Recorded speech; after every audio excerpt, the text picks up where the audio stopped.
Welcome to Lost Relation Chronicles. Throughout the evening, I noticed two men lingering in a booth. One would occasionally wander to other tables, while the other stayed seated, nursing his drink. The man who moved around mostly approached tables with women, striking up brief conversations that often ended abruptly. At times, he would return with an envelope containing something, though I couldn't tell what it was. I assumed they were involved in sales, and I was surprised management hadn't stepped in. Later, I mentioned this to my companions. My 2-year-old wife, Emily, our friends Paul and Michelle, and Kenneth and Melissa. We briefly speculated on what the men were up to before moving on. About 30 minutes later, the first man approached our table. I thought perhaps he'd run out of women to approach and was now coming to us. He greeted us warmly and made small talk, before revealing that his friend, who was in town for business, was looking for company and wondered if any of the women would be interested in joining him for a night of intimacy. I was taken aback by his boldness, especially since every woman at our table was clearly with her partner.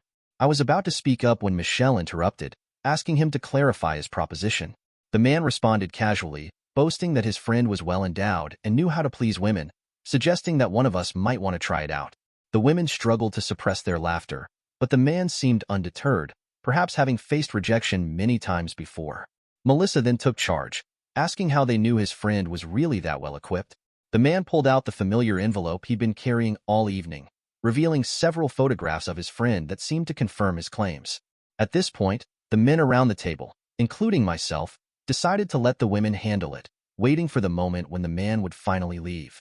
The women, clearly amused by the photos, responded with exaggerated enthusiasm, making the situation all the more ridiculous.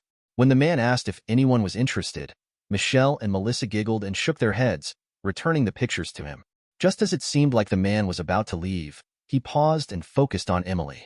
He may have recognized something familiar in her eyes, prompting him to ask again, "How about you, little lady?" "I didn't see you shake your head." I sat there, somewhat confident but, in hindsight, foolishly waiting for Emily to respond. When she finally spoke, I was more interested in his reaction than in her words. To my surprise, he didn't look upset or calm. He simply smiled broadly and walked over to Emily. It took me a moment to process what was happening, but before I could act, he had already taken her by the arm and was leading her toward the door. I tried to speak up, but no words came out. Despite my shock, I managed to intervene, grabbing Emily's arm and pulling her back from the man before they reached the door. I questioned the bouncer's inaction, wondering what he was doing. That's when a massive hand, attached to the largest arm I had ever seen, grabbed mine and forced me to release Emily. I protested, telling him Emily was my wife, and I was just trying to keep her from leaving with these men. The bouncer, however, held firm. He expressed regret for whatever had happened in my marriage, but emphasized that his responsibility was to prevent any violence. According to him, Emily had willingly decided to leave with the men, so he couldn't allow me to touch her on their property. Even as he held me, Emily whispered something in his ear, making him give her a strange look. He then turned his gaze back to me and asked if she was sure about her decision. Emily, now composed, nodded confidently. Without hesitation, she walked toward the waiting men at the door. I desperately called for her to stop, but she didn't look back. I could only watch as Emily walked out the door with the two men. I assumed the bouncer would release me once they were gone, allowing me to chase after them. However, when I tried to pull away after the door had closed, I found myself still firmly held back. I protested, asking why he was still holding me when they had already left the property. I struggled, but it was futile. Eventually, I stopped fighting and, with a sense of resignation, apologized for the situation. The bouncer explained that Emily had specifically asked him to keep me restrained for a few more minutes to prevent me from following them, and that the parking lot was still technically their property. The realization that Emily had willingly left with the men and requested that the bouncer hold me back drained all the fight out of me. Our friends stood nearby, still in shock at what had just happened. After a few minutes, the bouncer finally released my arm, and I collapsed to the floor, utterly defeated. I noticed a look of sympathy on the bouncer's face before he walked away. The bar, which had gone silent during the ordeal, slowly returned to its usual chatter. I sat on the floor, tears streaming down my face, struggling to comprehend how Emily could do this. Was I not enough for her? That painful realization gave me something to act on. Paul and Kenneth helped me to my feet and guided me back to our table, where Melissa and Michelle tried to console me. But when I saw Emily's empty seat, something inside me hardened. I left $140 on the table and walked toward the door. Melissa asked if I was leaving, and I told her there was no point in staying, that I had other things to do.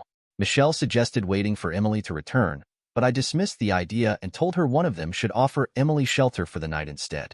I felt compelled to leave. As I walked out, I overheard the women asking the men to step in, but the guys refused, saying they weren't going to do anything after what Emily had just done. I focused on the door, trying to avoid the pitying stares of everyone in the bar. I reached my car, but the emotions hit me again, and I felt dizzy, on the verge of passing out. I sat in the driver's seat for a few minutes, trying to calm myself enough to drive home. As I sat there, it struck me how ironic it was that Emily's impulsive nature had drawn me to her in the first place. Halfway back to my apartment, her phone number appeared on my caller ID, and I thought maybe she had changed her mind and needed help. I answered the phone without greeting, immediately offering my assistance. I asked where she was and offered to come pick her up, asking for the hotel and room number. Sensing she didn't want me to come inside, I changed my approach, suggesting she leave and meet me outside. She explained that she wasn't leaving and planned to stay, calling me baby and hoping I understood. She emphasized that it wasn't about me or her feelings for me, but something she needed to do. I begged her to reconsider, but she insisted she had to go through with it, promising it wouldn't harm us and that it was just a one-time thing. At that point, I felt numb. Not only had she walked out on me in front of our friends and an entire bar, but now she was asking me if I was okay with it. I realized there was nothing left to fight for, so I told her I understood, but I meant it very differently than she thought. She seemed excited, thanking me and promising to show me how much she loved me once she was done. The call ended, and all the sadness and depression that had consumed me dissipated. I had blocked out the love I felt for her just a few hours ago, replacing it with a grim determination to move on. When I arrived at my apartment, I unpacked my bags. We each had our own set of luggage from before we got married, so I spread all 3 suitcases out on the bed. We didn't have much stuff, and I had far less than Emily did. I thought everything would fit into these 3 cases, but if not, I was confident that whatever I had to leave behind wouldn't be missed. I took my time, not planning to just disappear without a trace. In fact, I was hoping Emily would feel the same pain when I walked out the door as I had felt when she had left the bar. And for her to feel it, she needed to be there. I had 2 suitcases packed and was halfway through the last one when I heard the front door open and close quietly. I suppose she saw the lights on and knew I was awake. She called out to me. I told her to enjoy herself, but her response suggested she had just returned from a party, making it clear my sarcasm had been lost on her. She entered the bedroom, and I glanced at her. Her hair and makeup were disheveled, and her clothes were rumpled. She seemed content, but her smile quickly faded when she saw me packing. She asked what I was doing, and I told her I was moving out and filing for divorce. She tried to stop me, but I firmly removed her hand from the suitcase. A surge of rage overtook me, similar to the feeling when the bouncer had gripped my arm earlier. I told her not to touch me and reminded her that she had gone off with those men regardless of how I felt. I asked if she had been with both men, not just Mr. Big, making my sarcasm clear. She begged me not to leave, explaining that she had always wanted to experience someone with such a large endowment and had never been with a well-endowed man before. She justified her actions by saying it wouldn't have been fair to abandon Kevin after he had done most of the work, and that she didn't want him to take advantage of married women. She assured me it was over, promising to do anything to make it up to me. I expressed my disappointment, reminding her that when we married, she promised to be mine forever. I questioned the significance of that promise now that she had broken it. I asked how she could possibly make amends for what she had done and admitted feeling inadequate. Despite my emotions, I told her I would consider moving on if she told me which hotel and room number they had taken her to. Emily refused to tell me, telling me to take a printout of her apology and shove it. She said she was worried that if she told me, I might do something reckless and get hurt because there were 2 of them. She insisted they weren't worth getting into trouble over. I countered, stating that it was my decision, not hers. I asked again for the hotel and room number. She apologized, citing her promise to protect me after we married. She insisted I shouldn't be hurt unless I was the one causing the harm. Her response seemed to hit a nerve, and eventually, she agreed. Emily continued to try and convince me to stay as I finished packing, but she no longer physically stopped me. She reassured me it was just lovemaking and something she had to do. She claimed she only loved me, but I remained firm in my decision to leave. When she finally spoke again, she said it meant nothing. That was it for me. I told her that it meant something to me. Our physical connection had always been precious to me.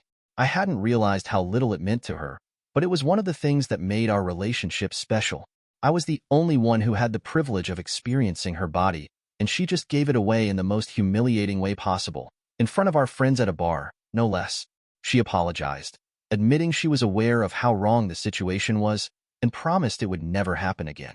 She explained that she had gone a little crazy, but it was now behind her. I couldn't help but wonder what else she might try in the future. I expressed my disbelief and shame, recalling how the whole bar had pitied me as she walked away without even a glance back. She cried, pleading with me not to leave, professing her love for me. I told her firmly that if that was how she expressed love, I wasn't interested. I admitted that, while I might forgive her one day, I would never forget what she did and how it made me feel.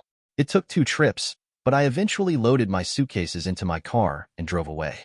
On the second trip, Emily was still lying on the floor, looking up at me as I walked in. She mumbled, please don't leave, baby. Despite everything that had happened, I felt like an idiot for leaving like this. It didn't make me reconsider, but I did feel bad. I assumed it was because, even though I couldn't be with her, I still loved her. I was disoriented when I woke up in the hotel. I had been more tired than I realized. The adrenaline had worn off, and I crashed hard. It was almost noon when I woke up. Thankfully, I had paid for 2 days in advance, but I knew my bank account couldn't sustain a hotel stay for much longer. I needed somewhere to stay, but there was a major issue. Emily and I only had 3 months left on our apartment lease, and I didn't have the funds for both that and a new place. I had to figure out whether to leave the apartment and absorb the financial hit or come up with another plan. Emily and I didn't have much in the way of assets. Each of us had a car with its own payments, but that was about it. Our bank account was minimal, and the only notable possessions were some furniture, none of which I particularly cared for. It was a mess. I hated the idea of dragging our friends into this, but Paul and Kenneth had been my closest friends long before either of us got married. Paul and Michelle had been married for 5 years, Kenneth and Melissa for nearly 4, and Emily and I were the last to join the group. After finally turning my phone back on, I saw the flood of messages from Emily, along with several from the guys and their wives. All of them urged me not to make any rash decisions. One message from Paul stood out. He offered help in any way he could. I called him and ended up speaking with Michelle. She offered me a deal. I could stay in their guest room for a while, but she made it clear that she would not stop me from seeing Emily. Michelle also mentioned that Emily had been asking everyone if they'd heard from me. Michelle emphasized that I should be civil with Emily, acknowledging she made a mistake, but that it wasn't as extreme as something like homicide. I agreed to Michelle's terms and moved from the hotel to their spare room the next morning. My boss let me take the morning off, but I had to work late that week to make up for it.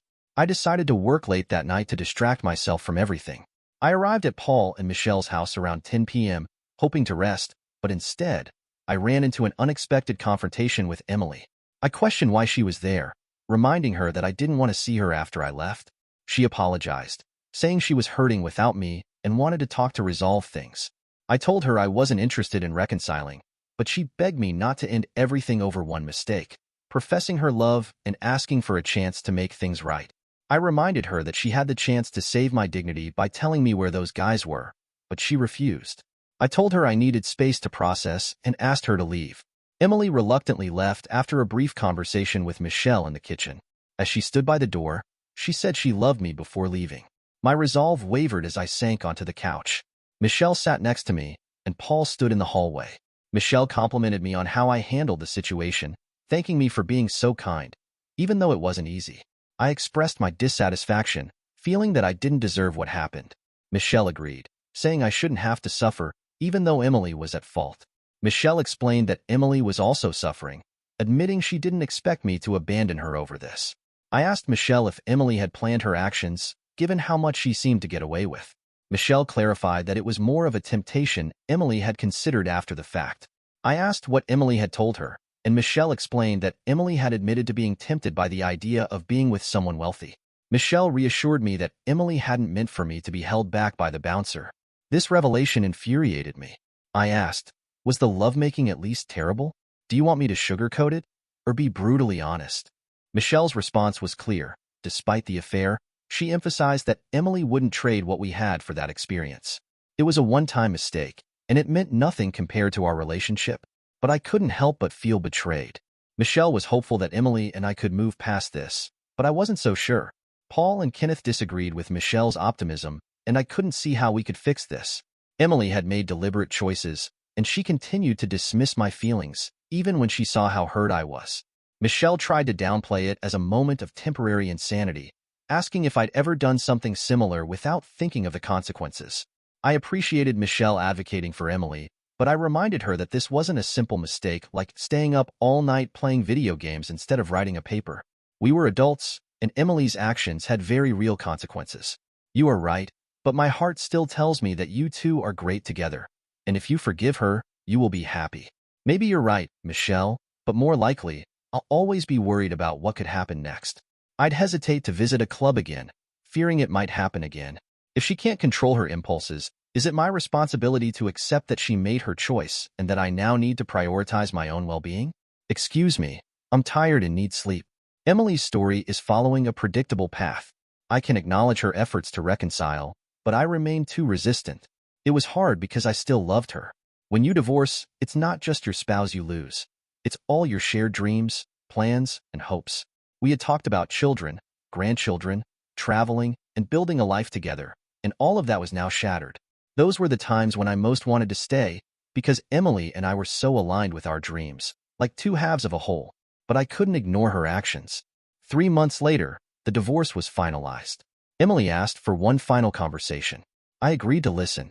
After the hearing, Emily and I met privately. She apologized, saying her actions didn't reflect her love for me.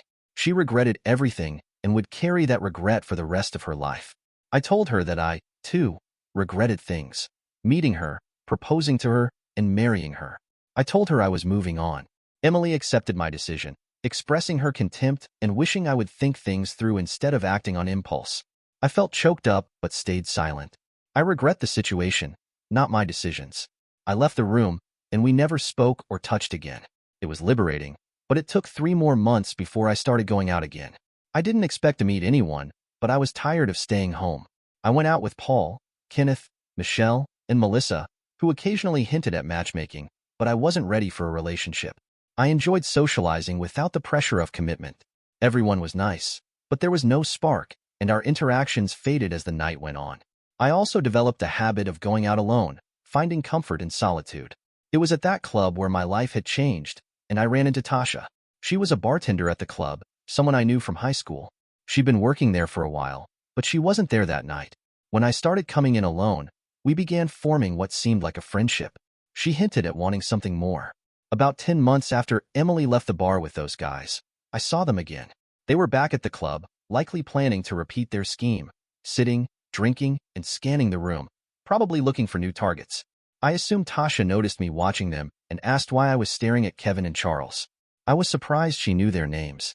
She confirmed they were regulars. I asked if she knew them personally, and she said she didn't. When I mentioned that I assumed they were from out of town, she corrected me, saying they worked at a downtown warehouse. I asked if they lived nearby, and she confirmed they had for years, though she couldn't pinpoint the exact location. She said they came to the bar to pick up women, and they were usually successful. I was surprised to learn the bar was a popular pickup spot, but she seemed unconcerned by it. I asked if many single women came in, and she said yes, mostly in groups, but these men didn't limit themselves to single women. They seemed to prefer married ones. I tried not to be angry, though I was, and expressed my concern. Tasha reassured me, saying the husbands never found out because the men were discreet and the wives usually kept quiet. She didn't see a problem with it, reasoning that it didn't harm anyone. She even suggested husbands might benefit from good guilt lovemaking as a result. Reflecting on her words, I realized that nothing would happen between us if she was okay with such behavior. She likely wouldn't hesitate to do it herself, which was unfortunate. Tasha kept talking, mentioning an incident where the men tried to pick up a woman while her husband was at the club. It escalated and nearly became violent, so they hadn't tried it again. The wife had even asked one of the men, Victor, to restrain her husband so she could leave with them. At that moment, I realized Tasha had figured out what had happened. She seemed surprised and apologized, her expression changing as she understood the situation.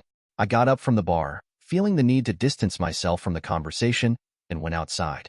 I made a quick phone call to start making plans, then settled outside to wait. I hadn't realized how much I craved revenge until that moment. Emily had fallen for their scheme, thinking they were just 2 out-of-towners looking for a fling. She hadn't realized what she was actually giving up. I identified their car in the parking lot, marking the beginning of what I felt would be a necessary step. I don't mean to fall into stereotypes, But when I saw the Cadillac with its lowered suspension and flashy chrome rims, I was fairly certain it was theirs. They hadn't started their search yet, so I assumed I had some time before they showed up, unless they got lucky right away. I wasn't privy to what happened inside the club, but it took almost an hour before they came out, accompanied by a woman they had clearly charmed. My hunch about the car was right, so I leaned against the driver's side door as they approached. Kevin, the one who seemed to be the spokesperson, spoke up, "Do you mind taking your hands off my ride?" I ignored him and focused on their slightly intoxicated companion. No matter what she deserved, I didn't want to see a woman suffer, especially if her husband didn't deserve it. I could see the wedding ring from where I stood. I addressed her directly, in a tone that brooked no argument. "Sweetheart, you should find somewhere else to be. At home with your husband, you know, the one you promised to leave all others for." I wasn't sure how she reacted, but after assessing the situation, she chose to take my advice and disappeared back into the club, despite Kevin and Charles's protests. Once she left, the men became irritated, asking why I had interfered with their plans. I calmly reminded them that the woman belonged to her husband. One of the men recognized me, recalling our previous encounter about 10 months earlier. He remembered me as the husband of the woman who had asked him to hold back so she could join them. They inquired about her whereabouts, expressing interest in meeting her again. I told them she had moved on, and when they asked if we had split up, I answered that I had lost interest in her after she left with them. As they approached me, their focus turned solely to me, unaware that my friends were closing in behind them. In an instant, they were restrained by 3 of my friends, and despite their struggles, Kenneth and Daniel were strong enough to overpower them. Soon, they were kneeling with their arms bound behind their backs. Their confidence quickly faded. One of them tried to justify their actions, claiming they had only made an offer the woman had willingly accepted. I responded that, while I was angry with her initially, my focus had shifted to them, and others like them who posed a threat to society. I was determined that they would never repeat such behavior. I instructed my friends to load them into Mark's pickup truck, where they were secured in case they tried to flee. After an hour's drive to a secluded area in the county, accompanied by Mark, whose family owned a nearby farm, we arrived at a grove of trees, hidden from civilization. The guys were dragged out of the truck with little care. I could see the fear in their eyes. They never imagined their actions would lead them here. Like Emily, they were facing unforeseen consequences. With a lighthearted tone that hopefully masked my seriousness, I discussed the best way to rid society of such predatory behavior, suggesting options like castration followed by release, which horrified them. I also mentioned the potential complications if they sought medical attention after such an act, which they all agreed with. But my friends, Kevin and Charles, remained silent. I then proposed an alternative option, eliminating them as witnesses by killing them. Kevin appeared horrified, while Charles seemed to prefer death over losing his manhood. I commented on the absurdity of measuring one's self-worth by the size of their gonads. Kevin attempted to justify their actions, claiming the woman had previously been with other men, but I rejected that excuse. I stated that my concern was no longer with her, but with them. I expressed my dissatisfaction with men like them who believed they could seduce married women without facing consequences. It was time they learned a lesson, I said, and set an example for others. I motioned for the rest of the gang to join me in a private huddle, and our goal was simple: intimidate them. Truthfully, I'm not a violent person. While I wanted to hurt them, it wasn't my true intention, at least, not permanently. We kept them on edge for about an hour, convincing them we had reconsidered taking their lives or mutilating them. By the time we returned, their fight seemed to have drained away. I informed them that my friends had persuaded me not to take their lives or castrate them, but that they would face severe punishment. I told them that we would exchange aliases, but warned them that if they went to the police, they'd face the initial options I had considered. I emphasized that we had their addresses and workplaces from their driver's licenses and that we would be closely monitoring them. I gave a stern warning. If they targeted married women again, there would be serious consequences. Kevin asked if there was a way to avoid the beating. I proposed a deal. They could avoid punishment if they performed a specific act. Kevin eagerly agreed, hoping to spare himself the punishment, which they did indeed receive. 10 of us vented our frustrations on them. We tried to avoid anything fatal, but there were broken bones. We made sure not to break any ribs, as they could puncture lungs, but at the very least, they would remember this for a long time. We drove them back to town, dropping them off near a hospital, avoiding security cameras. The next morning, headlines reported that 2 men had been victims of an assault by unidentified assailants, possibly during a failed robbery. The cases went cold when the men claimed they didn't recognize their attackers and thought it was a random incident. A year has passed since that dreadful night. Somehow, I've avoided becoming completely distrustful of all women, but it hasn't been easy. Emily is said to have recently met someone and begun dating. It's early days, but it looks promising. Kevin and Charles have seemingly vanished. At least, they're no longer employed at the warehouse, and their apartments are vacant. I suspect they are operating their scheme in another city. Sometimes, I wonder if I should have dealt with those two permanently. It crosses my mind often, and I sometimes regret my decision. Eventually, I had to find another place to hang out, as Tasha became more persistent and my polite refusals no longer worked. I had to tell her that nothing would happen between us because she saw no issue with a wife cheating on her husband. She tried to convince me that she wouldn't do it herself, but I simply didn't believe her. At that point, I'd rather have 2 dogs than date her. I haven't made any concrete plans yet, but eventually, I will resume dating. Dear listeners, please share your thoughts in the comments section below, and don't forget to like, share, and subscribe. Welcome to Lost Relation Chronicles. 9 years of marriage. Sandra and I had built a life together, a partnership that I thought could withstand anything. Sure, we were different. She was passionate, emotional, a fierce liberal who wore her beliefs on her sleeve. I was steady, logical, the conservative in her life who saw things differently but loved her for her fire. We balanced each other, I thought. Her idealism softened my pragmatism, and my reason grounded her flights of passion. Or at least, that's what I told myself. We had an unspoken rule. Our politics stayed outside the walls of our marriage. I like to think we'd mastered that boundary. After all, we debated ideas, not each other. Or so it seemed. Sandra could argue circles around me with her sharp intellect, her professor's eloquence, and that undeniable conviction in her voice. And me? I took pride in staying calm, measured. Even when we disagreed, I admired her passion, though sometimes it felt like a wave I had to anchor against. My parents had warned me, of course. Anthony, my mother said gently, you're going to struggle. Opposites might attract, but they don't always endure. My dad, never one for subtlety, put it more bluntly. You're asking for trouble, son. Marriage is hard enough without being on opposite sides of the political fence, but I'd wave them off, convinced that love was bigger than politics. And for a while, I was right. Sandra and I carved out a good life. No kids, but not for lack of trying. That was a quiet ache we shared, unspoken most of the time but ever present.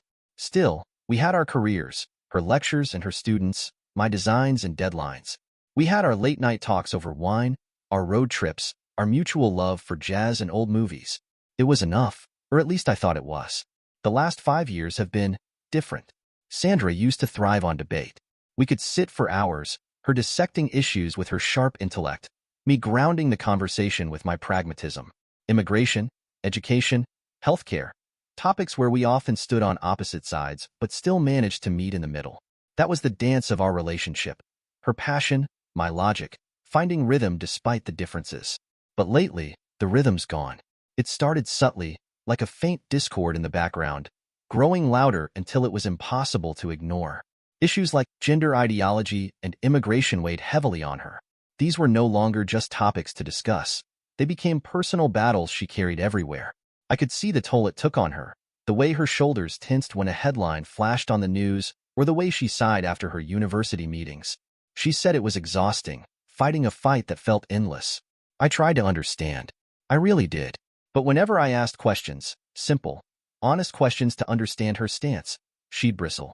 It wasn't like before, when she'd unpack an idea step by step, bringing her professor's clarity to the conversation.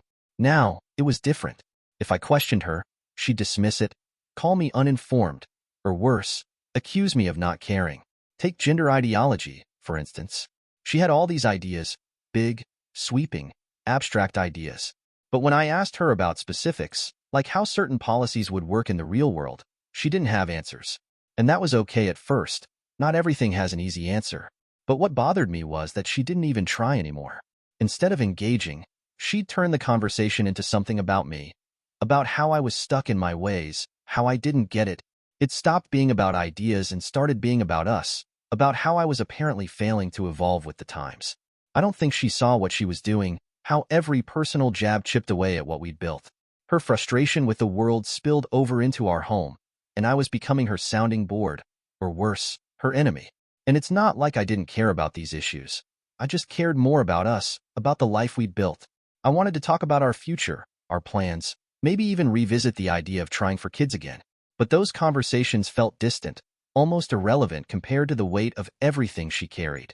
Sometimes I wonder if she realizes how far we've drifted. The woman I married could argue passionately without letting it get personal.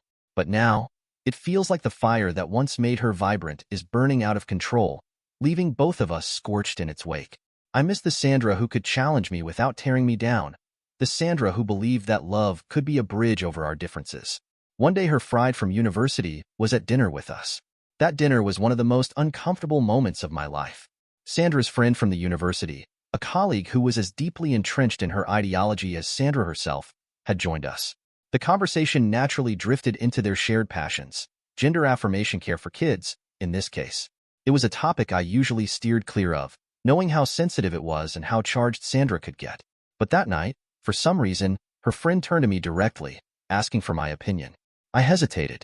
I've always believed in picking my battles, and this wasn't one I wanted to fight, especially not over dinner. But when Sandra joined in, explicitly asking for my view, I couldn't deflect. So, I answered honestly, carefully. I asked, if a girl enjoys climbing trees and riding bikes, does that mean she's actually a boy? If a boy likes brushing a doll's hair or playing house, does that automatically make him a girl? I paused, giving them a moment to consider. And if a boy believes he's a girl and, by your reasoning, becomes one just by that belief, then why would you need to inject him with hormones or put him through surgeries? If he's already a she, as you claim, isn't that enough? The room went quiet for a moment. Sandra and her friend exchanged a glance. I wasn't being aggressive. I was genuinely trying to understand the logic. But instead of answers, I got silence. Her friend shifted uncomfortably in her seat, and Sandra's face hardened. I could see she was angry, maybe not at the questions themselves, but at the fact that I had challenged something so deeply important to her, especially in front of her friend. Her friend stammered something about how I didn't get it, how it was about validation and care. But those weren't answers, they were deflections. Sandra stayed quiet, which was unusual for her. Normally, she'd jump in with a counterargument, her professor's confidence guiding her through. But not this time. The rest of dinner was tense, the conversation limping along in fits and starts. Sandra didn't meet my eyes much, and her friend left earlier than expected. After the door closed behind her, I braced myself for the fallout. Sandra didn't disappoint. You embarrassed me, she said, her voice cold and sharp. You don't even understand the first thing about this, and yet you think you can just poke holes in it like it's some debate exercise. I tried to explain that I wasn't trying to embarrass her, that I was simply answering the question I was asked. But she wasn't having it. To her, my questions weren't thoughtful. They were attacks, proof that I was out of touch, that I didn't care about the struggles these kids faced. But that wasn't true. I cared. I just didn't see how blindly accepting something without questioning it helped anyone, especially not children. I wasn't looking for a fight that night, but it seemed like asking questions, any questions, was enough to turn me into the enemy. Afterward, as I sat alone in the living room, I couldn't shake the feeling that something had shifted between us. It wasn't just about that dinner or that topic. It was about the growing chasm between who we were and who we were becoming. And I couldn't help but wonder if we were both standing at opposite edges, staring into the void, unsure how to reach each other anymore. A few days later, another of friends came for dinner. That night, I promised myself I'd keep my mouth shut, no matter what. Sandra had already warned me, don't create a scene. I understood where she was coming from. The last dinner hadn't gone well, and the last thing she wanted was a repeat. I wanted to honor that. I really did. But then her friend brought up abortion rights, diving straight into the kind of conversation I usually stayed out of. I could feel Sandra glancing at me, like she was daring me to weigh in. I avoided her gaze, focusing on my plate, hoping the moment would pass. But then, out of nowhere, Sandra turned to me and asked me directly, "What do you think?" I hesitated, knowing I was walking a tightrope, but she asked, and avoiding it wouldn't help. So I took a deep breath and tried to tread carefully. I looked at her friend and said, "Why does someone have an abortion?" There are usually 3 reasons. First, you don't want the child. Second, there's a medical condition that makes carrying the pregnancy dangerous. And third, the pregnancy is the result of something you never wanted, like assault. I paused, choosing my words as carefully as I could. For points 2 and 3, I completely believe a woman has the right to an abortion. No one should be forced to endure something that risks her health or is a result of trauma. But for point 1, when it's about not wanting the child, why get pregnant in the first place? We have access to contraceptives. Use them. Protect yourself. Save yourself from the pain of going through a procedure like that. I thought I'd handled it as delicately as possible. I wasn't trying to make anyone feel judged. I was just sharing my thoughts as clearly and respectfully as I could. But before her friend could respond, Sandra slammed her fork down, her face a mix of anger and something else I couldn't quite place. I had an abortion, Anthony, and it was my choice. Her words hit me like a freight train. I froze, stunned, unable to process what I just heard. Sandra? An abortion? When? Why? How had I not known about this? We'd been together for 9 years. How could she have kept something like this from me? The room fell silent. Her friend looked uncomfortable, her gaze darting between us like she wanted to disappear. I tried to say something, but the words wouldn't come. My mind was racing. Was it before we met? During our marriage? Had I missed the signs? Or worse, had I been so disconnected that she felt she couldn't tell me? Sandra didn't wait for me to respond. She stood up, her chair scraping loudly against the floor, and stormed out of the dining room. Her friend awkwardly muttered something about giving us space and left soon after. I sat there alone, replaying her words over and over in my head. The room felt heavy, suffocating. I wasn't angry. I wasn't even sure what I felt. Betrayed, maybe, but mostly just hurt. Not because of the abortion itself, but because she hadn't trusted me enough to tell me. It was like a piece of our history had been hidden away, something fundamental that I should have known but didn't. That night, as I lay awake in bed, staring at the ceiling, I couldn't help but wonder if this was the beginning of the end. If the walls we'd been building around ourselves were finally too high to climb. Or maybe they'd been there all along, and I was only now realizing how far apart we'd really been. The elections were always going to be a flashpoint, and deep down, I knew it. But I'd thought, hoped, maybe, that we could keep it at arm's length, the way we always had.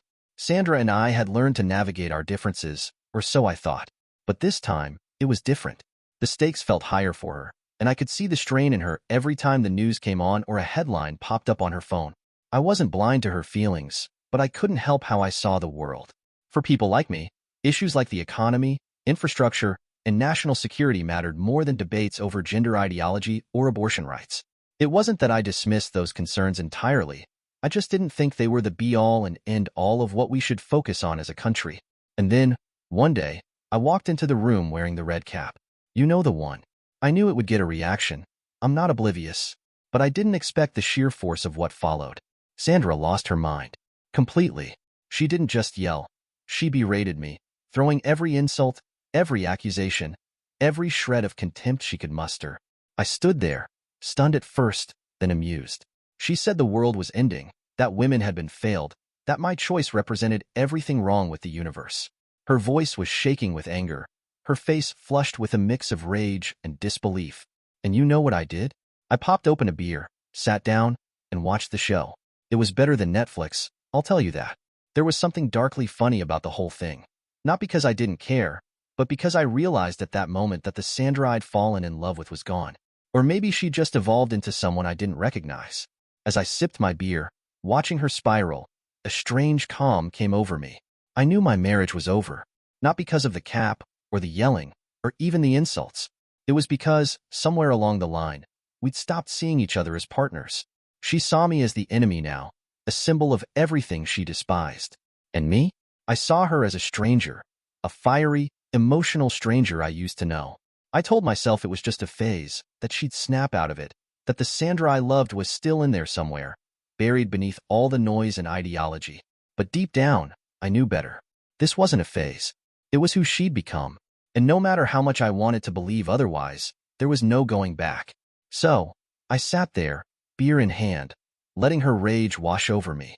It was easier than fighting, easier than trying to make sense of the mess we'd made of our lives, easier than admitting that the marriage we'd once built with love and compromise was crumbling under the weight of everything we couldn't agree on.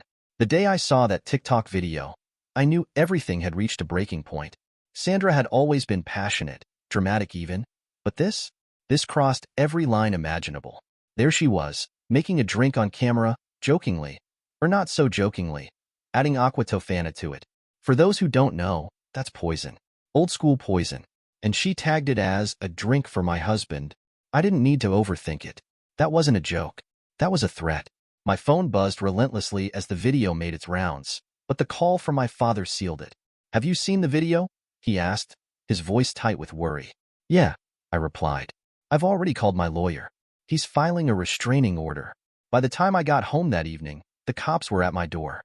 Sandra was furious, yelling and crying as they escorted her out of the house. I didn't flinch. I couldn't. It hurt, sure, but not in the way you'd expect. It hurt that the person I'd once loved so deeply had become this unrecognizable mess of rage and bitterness. It was like watching a beautiful structure crumble under its own weight, knowing you tried everything to shore it up and nothing worked. A week later, I filed for divorce. No hesitation, no second-guessing. I knew it was the right thing to do. Sandra, on the other hand, spiraled even further. She joined some radical group called the 4B movement, apparently about rejecting men entirely, and shaved her head. When I saw the pictures, I couldn't help but shake my head. It was like watching her self-destruct in real time. And as harsh as it sounds, I couldn't help but feel a grim satisfaction.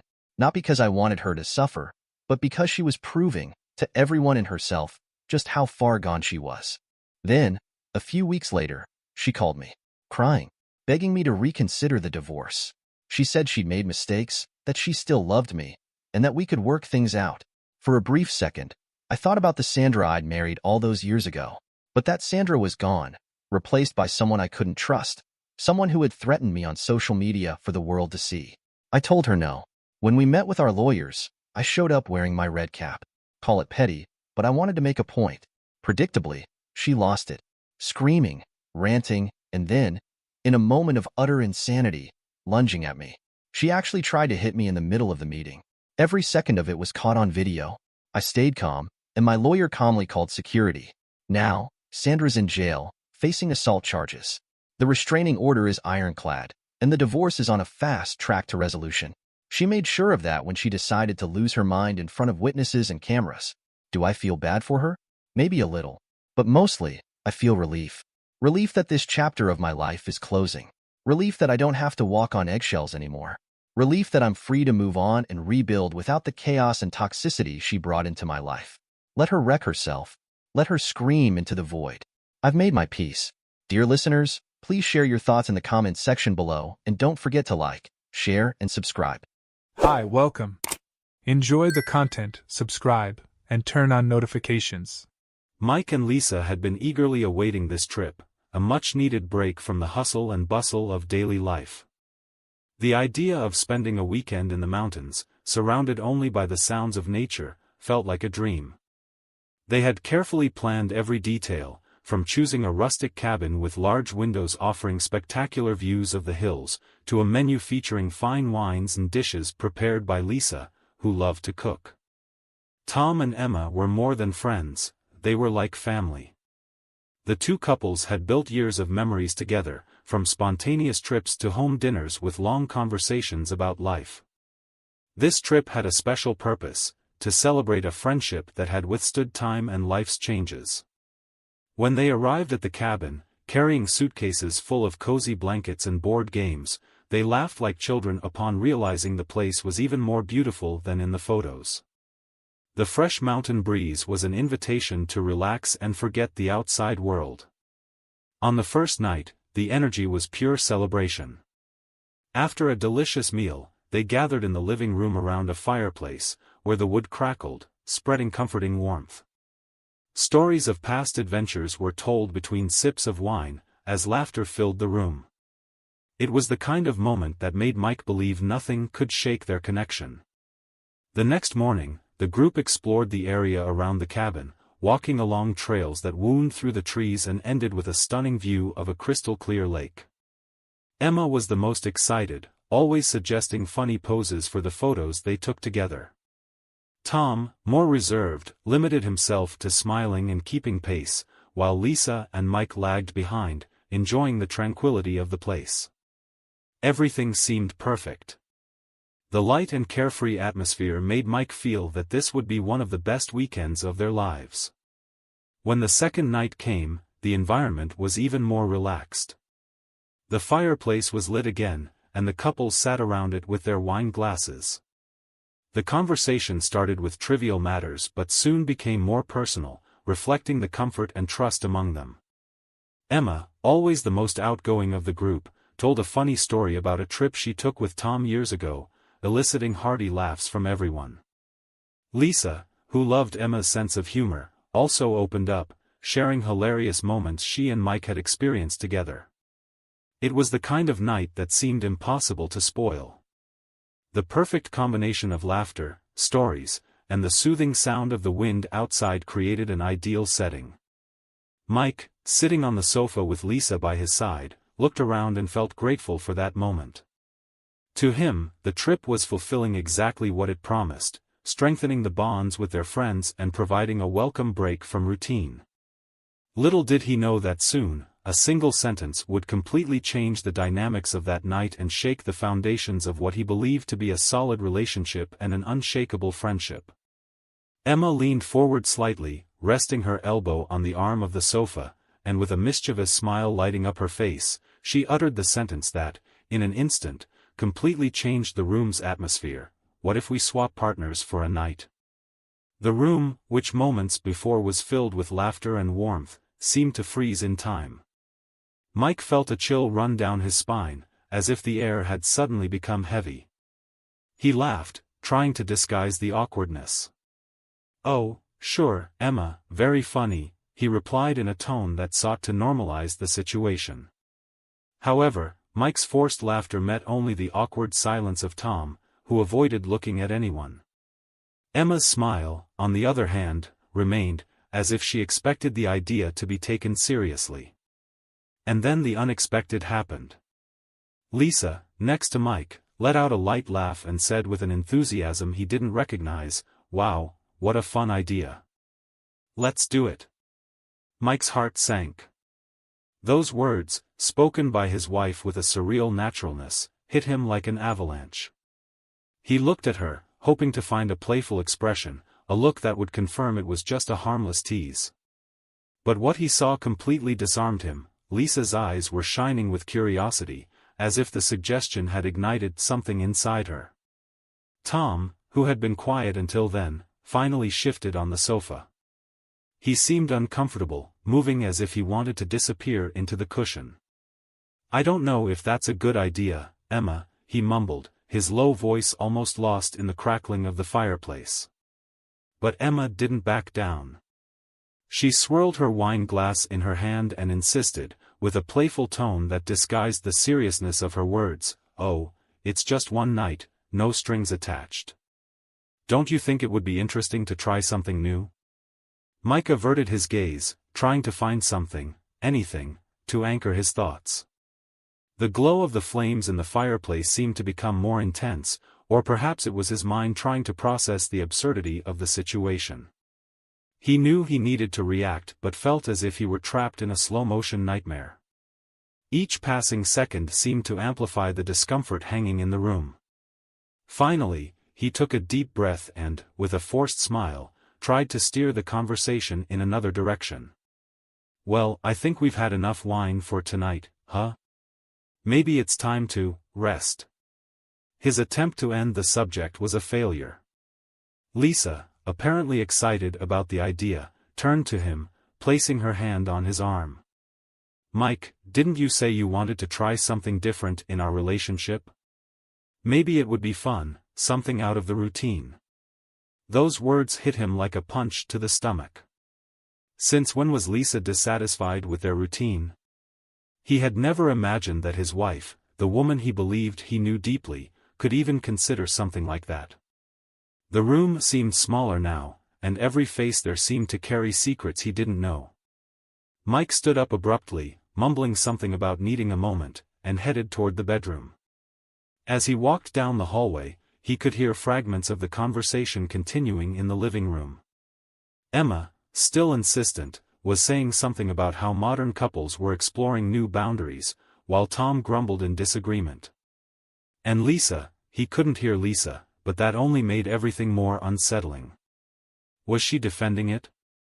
Was she silent? He didn't know which was worse. When he reached the bedroom, he closed the door behind him and leaned against it, trying to organize his thoughts. The cabin, once a haven of tranquility, now felt suffocating.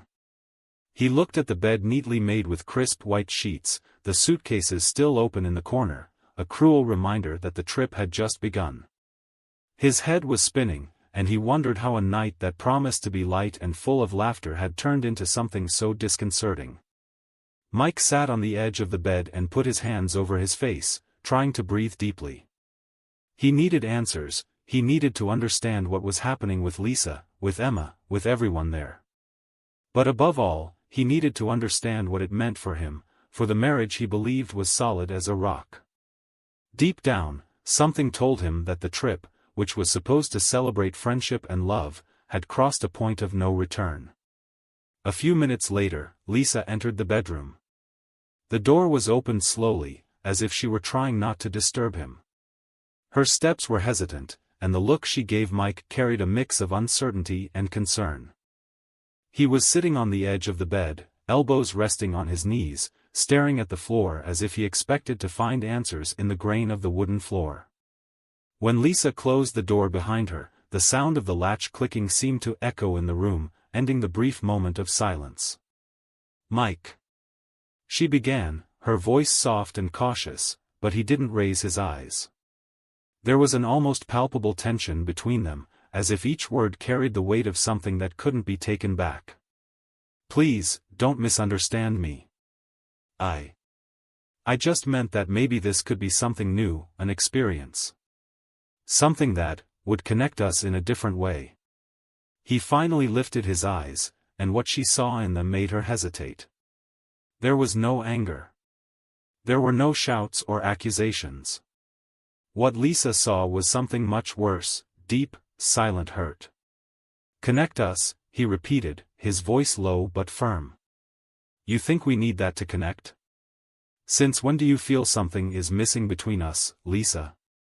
Because honestly, this is the first time I'm hearing you say anything like this."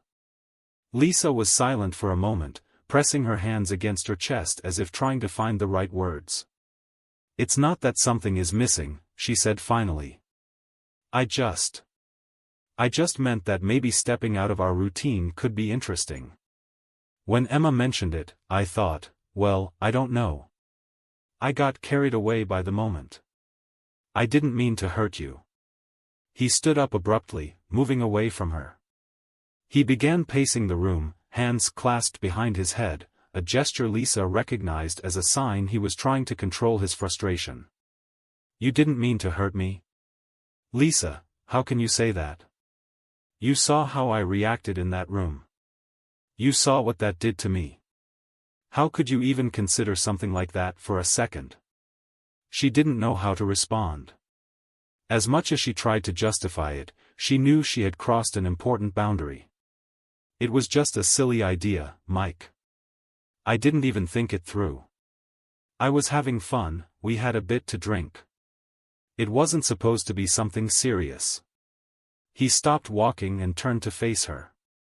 "Lisa, you don't get it. It's not just about what you said. It's about what it means. I thought I knew you, that I knew where our boundaries were. Now I'm wondering if everything I thought was solid between us is slipping through my fingers." The silence that followed was as heavy as Mike's words. Lisa tried to approach him, but he took a step back, as if he needed space. She felt small, powerless, as if she were watching the love between them, something she always considered indestructible, begin to crumble. "I don't want to talk about this right now," he said, lowering his voice.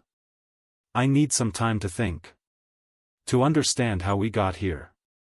Without waiting for a response, Mike left the room, closing the door behind him with a firmness that made it clear he didn't want to be followed. Lisa was left alone in the room, feeling the weight of the choices she had made that night. She sat on the bed and ran her hands through her hair, staring into space. For the first time, she wondered if she had underestimated the impact of her words. That trip, which was supposed to be a celebration, now seemed to have turned into a survival test for their relationship. And as much as Lisa wished she could turn back time, she knew it was too late to undo what had been said. The next morning, silence dominated the cabin like a heavy cloud that refused to dissipate. The aroma of fresh coffee filled the kitchen, but instead of being welcoming, it seemed a timid attempt to bring normalcy to an obviously tense environment. Mike was sitting at the table, a cup in his hands, looking out the window where the morning mist stretched between the trees. His eyes were fixed on the landscape, but his mind was far away, lost in the turmoil of thoughts that had kept him awake most of the night. Lisa entered the kitchen shortly after, her steps light as if she feared breaking the fragile balance of the moment. "Good morning," she said softly, but the greeting hung in the air without a response.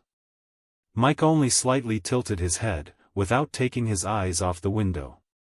Lisa pulled out a chair and sat across from him but didn't have the courage to say anything more. The distance between them was greater than the table that separated them. Soon, Tom appeared, followed by Emma who, unlike the others, seemed to have slept well and acted as if nothing had happened. "Wow, that smells good," Emma said, grabbing a cup and pouring herself some coffee.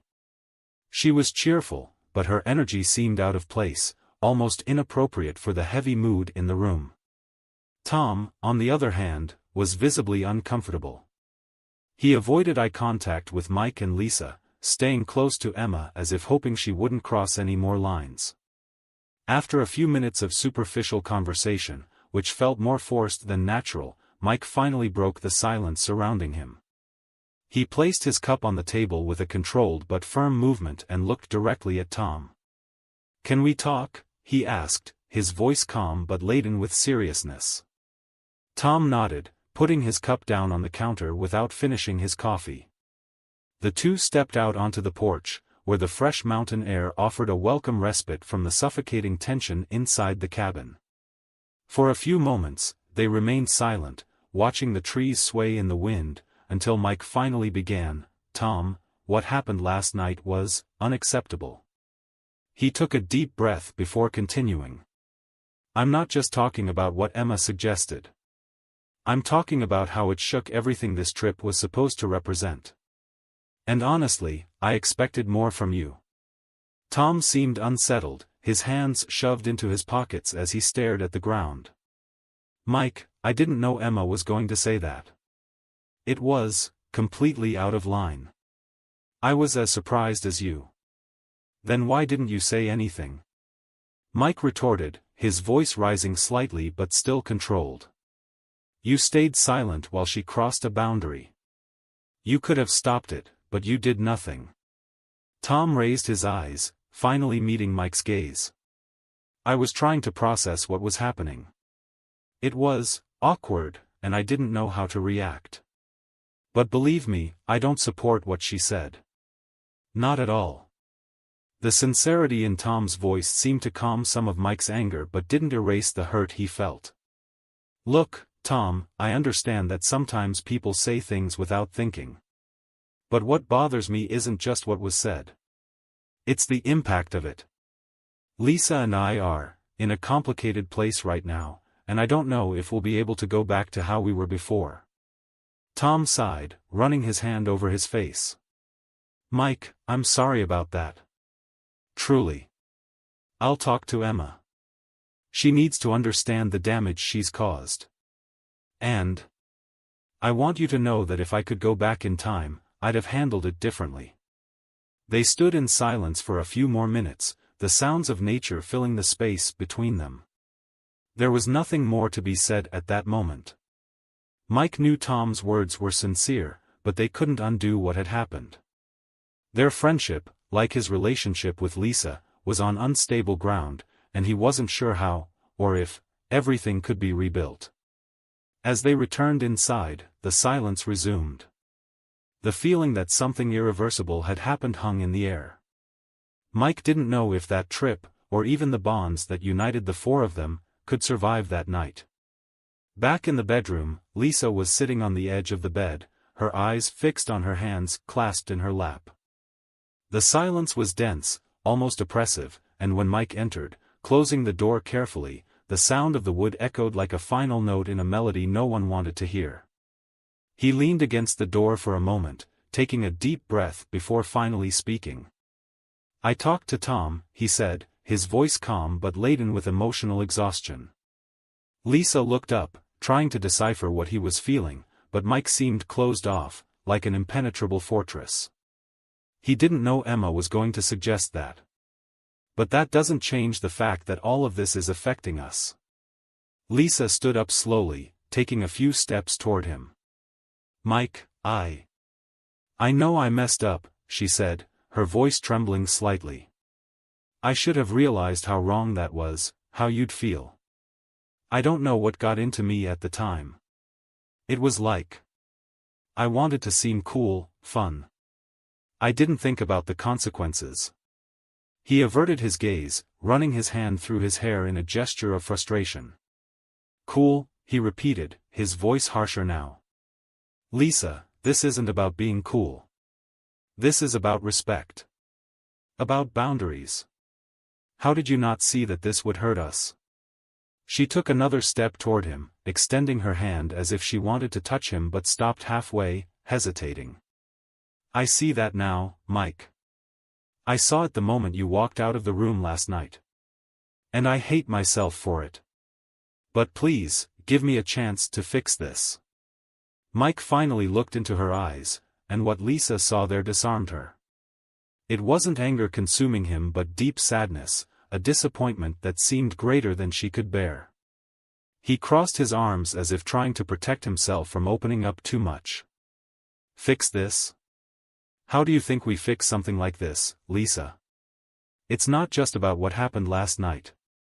It's about what it represents. I thought we had a solid foundation. That we knew who we are to each other. Now I'm here, questioning everything. Her words hit Lisa like a blow. She knew Mike was hurt but hadn't imagined he was so lost regarding them. Mike, I never wanted you to feel this way. You're everything to me. Everything. And maybe yesterday, I was trying to compensate for something I didn't even know I felt. I wanted something new, something to take us out of our routine. But I chose the worst possible way. He frowned, confusion mixed with pain in his eyes. And you thought that was the right way? Swapping us, Lisa? Our intimacy, our trust, as if it were something disposable? That's what you think our marriage needed? She finally took the step she'd been avoiding and held his hand, squeezing it tightly. No. That's not it, Mike. I was stupid. I got carried away by a stupid idea. Please, listen to me.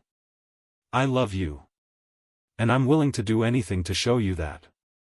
He remained still, his expression unreadable as he looked at her.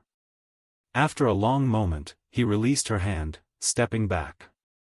I just need time, Lisa. I need time to process all this. Because right now, I don't know what to think. And to be honest, I don't know if I can look at you the same way. His words were like a knife to Lisa's heart, but she knew she deserved to hear them.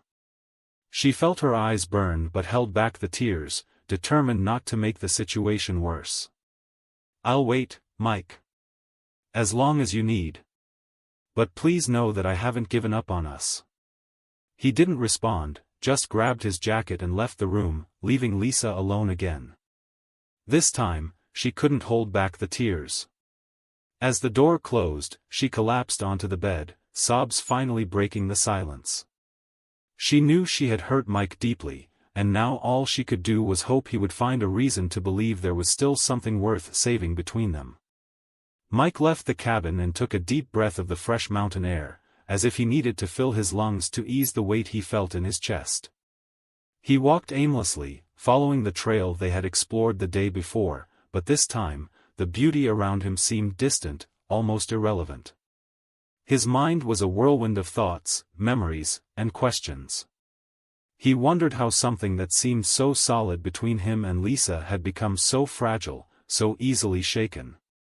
As he walked, flashes of past moments appeared in his mind. He remembered when he met Lisa, how they would laugh together for hours effortlessly, how they built a life based on trust and complicity. That was what hurt him the most, the feeling that something so precious could be jeopardized by an impulsive idea, something that didn't even make sense to him. But at the same time, he wondered if he had ignored signs, if he had failed to notice that something was missing for her. The trail ended in a clearing that led to a cliff, offering a wide view of the mountains. Mike stopped there, gazing at the horizon. The silence around him was almost deafening, broken only by the sound of the wind through the trees. He ran his hands over his face, trying to organize his thoughts. He loved Lisa, of that he was certain. But love didn't seem enough to fix what had been broken. Meanwhile, back at the cabin, Lisa was sitting at the kitchen table, holding a mug of coffee that had long gone cold. Emma, noticing the tense atmosphere, tried to start a conversation. "Lisa, you know last night was just a silly idea, right? I didn't mean to cause all this drama." Lisa looked up, staring at Emma with an expression that mixed exhaustion and frustration. "Emma, you don't understand. It wasn't just the idea. It was what it revealed about me, about what's happening between me and Mike. Don't you see that it was more than just a joke?" Emma hesitated, not knowing what to say. For the first time, she seemed to realize that her words from the previous night had gone far beyond what she imagined. "I'm sorry, Lisa. Really. Maybe I went too far." "It's not about you," Lisa replied, shaking her head. "It's about us. I saw Mike's look last night, and he was so hurt. And I know I was the one who caused it." On the porch, Tom watched from a distance. He knew he needed to talk to Emma but didn't know where to start. The tension among everyone was palpable, and he felt that the trip, planned to be a moment of celebration, had turned into a minefield of unresolved feelings. A few hours later, Mike returned to the cabin. He entered quietly, finding Lisa in the kitchen. She stood up as soon as she saw him but said nothing, waiting for him to break the silence. He put his hands in his pockets and looked at her, his face still laden with doubts but also with something that seemed to be a decision. "Lisa," he began, his voice firm but without hostility. "I've thought a lot. About us. About what all this means. And I realized something. I don't want to give up on you. I don't want to give up on us. But that doesn't mean it will be easy to forget what happened." Lisa's eyes filled with tears. She took a step forward but hesitated. "Mike, I don't expect you to forget. I just want you to know that I'll do whatever it takes to fix this. I know I was wrong. I know I hurt you."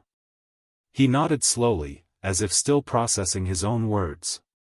"Fixing this will take time, Lisa. It's not something that's going to happen overnight. But if you're willing to try, so am I." Lisa took another step, this time carefully holding his hand, as if fearing he would pull away. "I am, Mike. More than anything. Because at the end of the day, you're everything to me. And I never want you to doubt that again." He squeezed her hand lightly, a spark of hope beginning to light up his eyes. It was a start, small but real. And as the two remained there, trying to find a new balance, the cabin felt less suffocating, and the sound of the wind outside carried a silent promise that with effort and love, some things could be rebuilt. Thank you for watching the video. If you enjoyed it, don't forget to subscribe to the channel and turn on notifications so you won't miss any updates. See you next time. Welcome to Lost Relation Chronicles. The restaurant was cozy and warm, filled with the soft hum of light jazz and dim enough to conceal secrets in every corner. Kathy sat by the window, her fingers nervously tracing the rim of her wine glass. Across from her, Roger, her new friend, or perhaps something more, wore a casual, confident grin that made her heart race. Tonight, he had brought her to this quiet, hidden spot in the city, where the risk of running into someone who might recognize her felt minimal, or so she believed. Kathy had gone the extra mile with her makeup, double-checking every detail before their meeting because she understood the impact of looking flawless. When Roger excused himself to use the restroom, she fixed a stray hair and patted her lips to ensure her lipstick was intact. But as the minutes passed, a thought crept into her mind. Roger was taking a little too long. She tried to dismiss it as nerves, yet a slight chill ran down her spine that she couldn't shake off. Her phone buzzed softly, breaking her from her thoughts. She glanced down and felt her heart skip a beat. Ben, her husband, was calling. The unexpected call took her by surprise, especially since he was supposed to be at work. Clearing her throat, Kathy lifted the phone and answered in her sweetest tone. Yes, honey? Ben's voice was calm but carried an edge she couldn't quite identify. Where are you right now? A bead of sweat formed at her temple, and she quickly laughed it off. I'm on a date. Just kidding, she replied, trying to sound playful. I'm just catching up with some friends from the conservatory, honey. There was a brief silence before he replied. Unfortunately, it's not a joke. Turn around. The words echoed in her ears, sharp and clear. She froze, her heart pounding, and slowly turned her head. There, in the dim light of the restaurant, at a table in the corner, was Ben. He gave her a slow wave, his expression unreadable. Her throat went dry as she took a shaky breath, gripping her phone tightly. Ben, why are you here? Why aren't you at work? Ben's tone remained calm. Change of plans. I thought I'd grab a quick bite, but imagine my surprise when I saw my own wife sitting here with some guy, looking a little too cozy. His voice was steady, but his words hit Kathy like a punch. Her pulse quickened as she scrambled for an excuse. Wait, what? You're misunderstanding. You think I'm on a date? What about you? You're sitting with that pretty woman over there. Ben chuckled softly. That's Maria, Kathy, my lawyer. Kathy's heart plummeted, leaving her grasping for words. She refused to let Ben or his lawyer get the best of her. Taking a steadying breath, she straightened her shoulders and, with a hint of a smile, made her way over to their table. The sound of her heels clicked softly on the floor as she approached, and she took her seat next to them, summoning all the calm she could muster. Well, hello there, she said politely, giving Maria a small nod. Maria, right? Maria nodded back, looking composed, though her gaze was sharp and steady. Kathy wasted no time. She turned to Ben, her voice sweet but edged with challenge. Honey, I have to ask, what's going on here? Why are you having dinner with a lawyer? Did something happen that you haven't told me about? Ben looked at her, a small, unreadable smile tugging at the corners of his mouth. Well, Kathy, he said slowly, I suppose you could say I'm in a rather unpleasant situation. It's kind of embarrassing, really. He leaned back, looking between her and Maria, shaking his head. I never thought I'd be here, sitting with my lawyer, but here I am. You know, I just hope I'm not getting fitted for reindeer antlers this Christmas. His voice remained calm, but his eyes were hard. Kathy felt her cheeks flush, but forced herself to smile, keeping her tone light. That sounds awful, honey, Kathy replied, turning to Maria with a small laugh. What do you think, Maria? Imagine that your husband, who says he works the night shift, is actually secretly spying on you. A little paranoid, don't you think? Maria's smile was smooth, her eyes giving nothing away. Oh, trust me, life has a way of surprising us, which is why I'm here to help couples through times like these. Kathy let out a soft chuckle, though her heart raced. So, a divorce lawyer, huh? Well, Ben, I'd hate to see you jump to conclusions. It's just dinner with an old friend, you know? She looked back at Ben, the smile never leaving her face. A little impulsive of you, don't you think? Ben took a long, slow sip from his glass, his eyes steady on Kathy. When he set it down, he gave her a calm, almost amused smile. Kathy, you know I'm a calm, rational man. I don't make decisions on a whim. I prefer to think with a clear head. He leaned forward, his gaze piercing. So why don't you go ahead and tell us about Roger? Is he a friend? Or maybe something more? Kathy didn't miss a beat, her own smile steady. Ben, please, I've told you already. Roger is a friend from the conservatory. He's a brilliant pianist. She shrugged, keeping her tone light. We just happened to meet up tonight in this beautiful place to talk about music. You know how creative people like us, musicians, artists, tend to be a little more expressive. But that's all it is. Ben raised an eyebrow and let out a small chuckle. I suppose I should hope his hands stay on the piano keys, right? Kathy laughed, waving her hand. Maria, you might want to note how your client here loves to provoke. Honestly, Ben, that innuendo is pretty bold. Maria simply shrugged, watching the exchange closely, but without much reaction. Ben's expression turned more serious, though a slight smile remained. So, Kathy, he said, his voice calm but firm. You're telling us that you and Roger are just friends? No intimate involvement? Kathy looked from Ben to Maria and back to Ben, a playful glint in her eye. Ben, we're just friends, pure and simple. Unless, of course, Maria here considers a love of music a reason to file a suit for infidelity.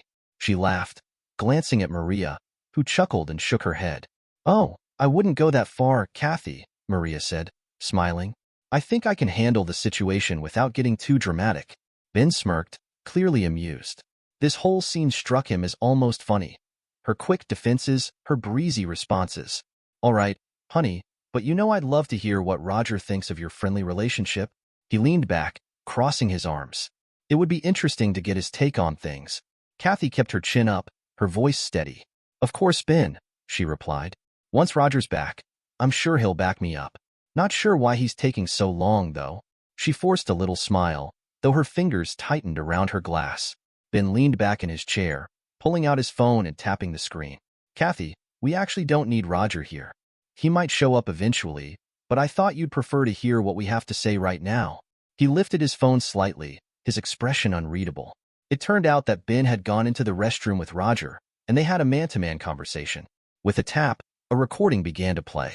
Kathy and Maria exchanged quick glances, both bracing themselves for what was about to unfold. First, Ben's voice came through. Hey, man, is that cute redhead over there your friend? Roger's laugh was easygoing, a little too comfortable. You could say that, he replied. But what's it to you? Ben played along, keeping his voice light.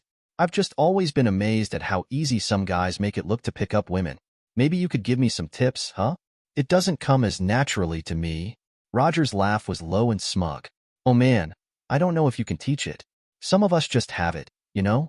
Ben's voice then shifted to a more playful tone, but still pressing. Hey, so tell me, people say redheads are the hottest in bed. Is that true? You get anywhere with her? Roger didn't hesitate. He laughed, sounding almost proud. Oh, they're wild, all right? That one, man. She does things. Let's just say if I'm not careful, she might break me. She bounces like crazy. There was a moment of silence in the recording before Ben responded. Wow, lucky you. Roger chuckled again, sounding pleased with himself. Lucky? I'd say so. Just hoping she doesn't wear me out tonight. You know what I mean. Ben then thanked Roger for the conversation and wished him luck. Ben emerged from the restroom first, deliberately propping the door handle so Roger couldn't get out for a while. A little lesson for Roger to linger a bit longer. The recording ended, and the restaurant's background hum filled the sudden silence at their table. Kathy's cheeks flushed, her fingers curling tightly around her glass, but she quickly forced herself to sit up straighter, clearing her throat as she struggled to keep her expression composed. Maria's gaze was sharp, her lawyerly instincts taking in every reaction. While Ben watched Kathy with an amused, expectant look, Kathy forced a smile, though her voice wavered. Well, Ben, she began, trying to maintain her calm. I think Roger was just, showing off. Men say all kinds of things when they think they're bonding with each other. He's clearly just joking around. Ben raised an eyebrow, a slight smile curling at his lips. Joking? Huh? Sounds pretty detailed for a joke. But I'm all ears, Kathy. Go ahead, explain away. Kathy straightened up, forcing a small laugh despite her flushed face. Ben, really, she said, trying to keep her voice steady. Roger is just a braggart. He loves to joke around and exaggerate. Honestly, the guy's got a wild imagination. He probably thought he was just being funny. She turned to Maria, hoping for an ally. Maria, can we really consider the wild claims of a guy who talks like an idiot as proof of anything? That's ridiculous. People say all kinds of things. Maria's expression didn't soften. She gave Kathy a tight-lipped smile, looking mildly entertained. I think I've seen enough for one night, Kathy. This isn't my usual kind of event, but I have to thank Ben for inviting me.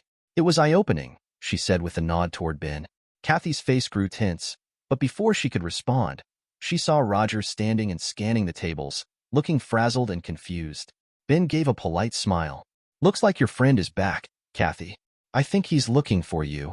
Kathy called out to him, and Roger rushed over, clearly frustrated, without even noticing Ben and Maria.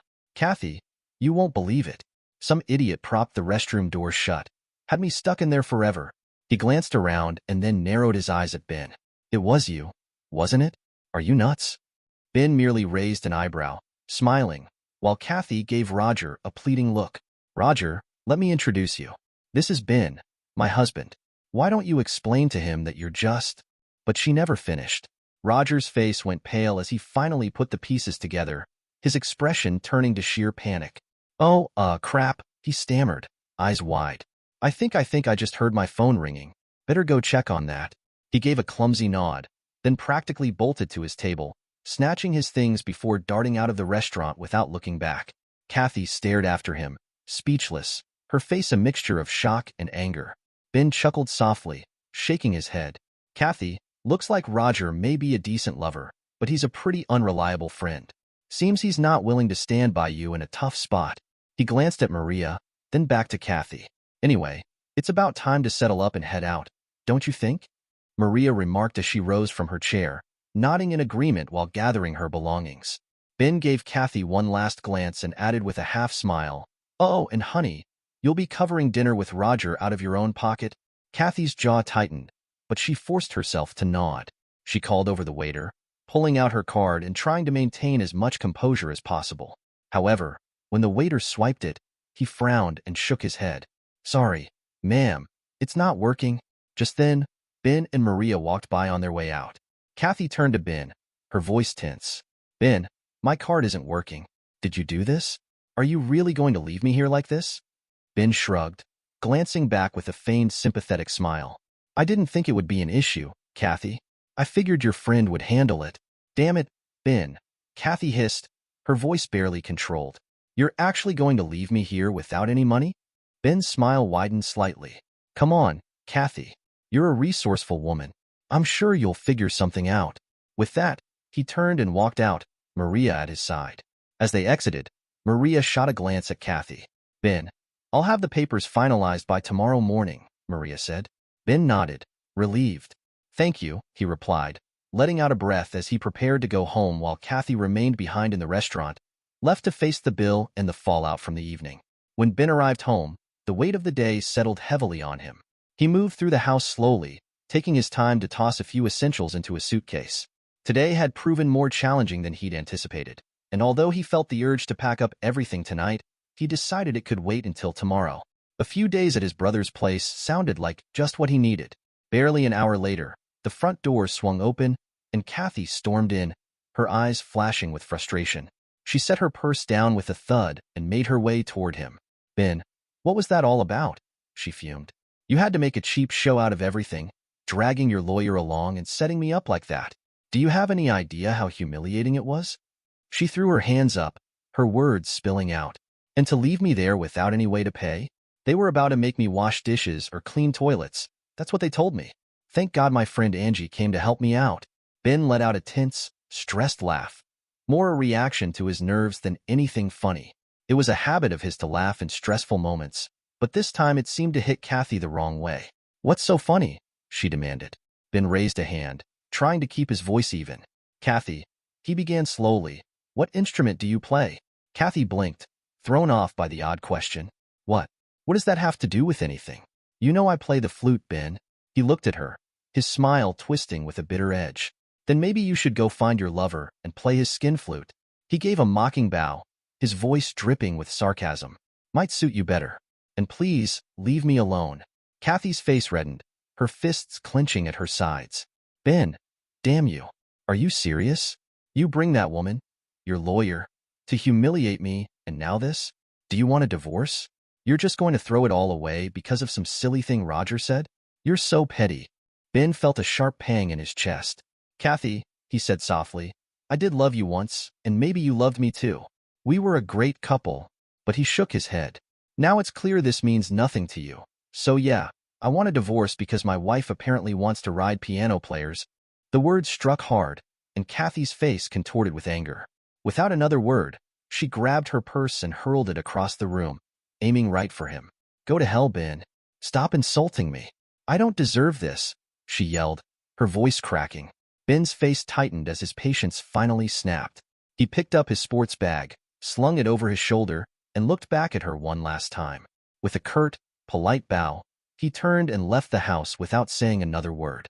The next morning, Kathy opened the door to find Maria standing there, a thick stack of papers in hand. Kathy's expression hardened as Maria held out the documents in silence. Without a word, Kathy snatched them up, her jaw clenched. Maria's calm, unbothered demeanor only fueled Kathy's determination. She didn't like to lose, ever. She considered herself smart, and clever enough to navigate whatever Ben threw her way. As soon as Maria left, Kathy got to work. By that afternoon, she had already hired a well-regarded lawyer and started preparing her case. Her strategy was clear: portray Ben as a jealous, overreacting husband. After all, she thought, he had only caught her having dinner with Roger, a friend and fellow musician. Maybe Ben had let his jealousy get out of hand. But as she mulled it over, a chill crept down her spine. How had Ben known about her meeting with Roger? She had been so careful, hadn't she? Kathy racked her brain, trying to remember if she had let anything slip, but came up empty. Pushing the thought aside, she felt confident that she could make this whole mess disappear in court. Finally, the day of the trial arrived. Kathy sat at the defendant's table, cool and collected. She and her lawyer had crafted a strong argument. Ben would be painted as a paranoid husband who had taken things too far. However, as the proceedings unfolded, her confidence began to falter. Ben's lawyer stepped forward with something Kathy hadn't anticipated: hard evidence. There were printed screenshots from Kathy's own phone, messages between her and Roger that went far beyond friendly chat. Her face flushed, and she hissed under her breath, "Damn it, Ben. You went through my phone. That's a complete violation of privacy." But it didn't stop there. Ben had one more ace up his sleeve: a witness. He called their neighbor, a retired man who lived across the street, to testify that he had seen Roger coming to the house one evening while Ben was working the night shift. Kathy's lawyer attempted to discredit the witness, but the damage was done. Ben's case was rock solid, and Kathy's defense unraveled. By the end of the trial, the verdict was clear: Ben had won. Afterward, Kathy managed to catch up to him in the courthouse hallway. She stepped in front of him, her voice softer than it had been in weeks. "Ben, please, can we talk? Maybe we don't have to end things like this. I made mistakes, but we had something special. Isn't there any way we could try again?" But Ben's expression remained cold, untouched by her plea. "Please, Kathy, you didn't just make mistakes. You lied. Even now, standing here, you're trying to twist things," he said, shaking his head. "I loved you, but betrayal is something I can't forgive." Kathy's face fell as she watched him turn and walk away, leaving her to confront the full weight of her choices. The game she had tried to play had come back to haunt her, and now there was nothing left to do but live with the consequences. 3 months after the trial, the finality of Kathy's situation set in. The divorce had been quick and unyielding, a stark reminder of how drastically her life had changed.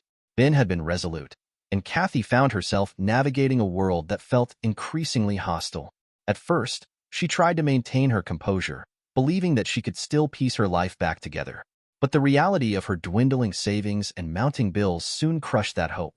She lost her job at the music school, the director citing unprofessional behavior following the scandal. Without a steady income, she struggled to keep up with her mortgage payments. The house that had once felt like a sanctuary transformed into a prison of debt, each missed payment echoing in her mind. As the eviction notice arrived, Kathy stood in the living room, surrounded by boxes filled with her past. The walls felt like they were closing in, reminders of a life that no longer belonged to her. Friends who had once supported her began to distance themselves, some whispering behind closed doors about her fall from grace, while others simply didn't know how to react. With nowhere to go, Kathy sought refuge with a distant relative who reluctantly took her in. Living in cramped quarters only deepened her sense of isolation and shame. As she lay awake at night, the weight of her choices pressed down harder. The regret was suffocating, and she often thought back to the life she had with Ben, what it had felt like to be loved and secure. In her darkest moments, Kathy realized that she had lost more than just her job and her home. She had lost the man she had once vowed to cherish. The betrayal she had thought she could brush aside had not only cost her a marriage, but had also stripped away her identity. Now, she was left to confront a future that seemed bleak and uncertain, with the echoes of her past haunting her every step. Dear listeners, please share your thoughts in the comments section below, and don't forget to like, share, and subscribe.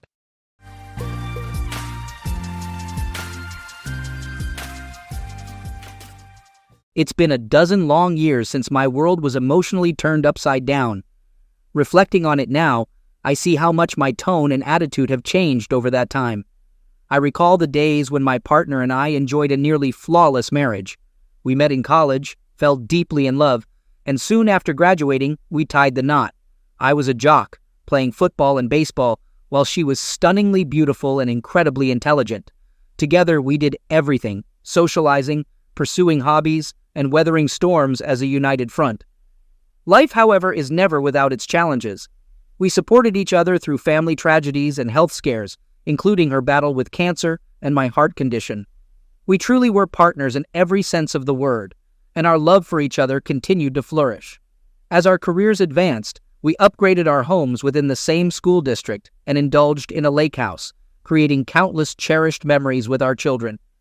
Despite our busy lives, we never neglected planning for the future, saving for our children's education and achieving debt-free status in the final years of our marriage. As a family, we were always on the move: vacations, camping trips, date nights, bowling with friends, staying busy and engaged. Amidst the chaos of daily life, we never lost sight of our love. We made a conscious effort to nurture our relationship, and that commitment yielded countless rewards. Certainly, no relationship is flawless, and we had our share of disagreements. Yet, we consistently approached those moments with love and respect, steering clear of anger or shouting. We functioned as a team in the truest sense, and our partnership brought us endless joy and fulfillment. Reflecting on it now, I realize our happiness was built on a foundation of hard work, dedication, and commitment. I'm certain my wife would have agreed. Our love was robust and only strengthened with each passing day. Our children, a son and a daughter separated by 2 years, illuminate our lives with their radiance. Their presence has brought immeasurable happiness and affection. As they matured and formed their own families, our contentment expanded even further. Our son showcased an innate athleticism akin to his father's, which his coaches and I guided onto the right path, ultimately earning him a baseball scholarship. Our daughter, on the other hand, excelled as a choir member and cheerleader. Despite her youth, she displayed remarkable maturity and composure, filling us with pride at every turn. As a father, my daughter's special bond with me was a treasure. She was always known as Daddy's girl. However, when she entered her teenage years, our relationship began to falter. She distanced herself from me, and I couldn't seem to connect with her, no matter how hard I tried. It was a painful period, but I knew she still loved me deep down. Fortunately, this arduous phase didn't last forever.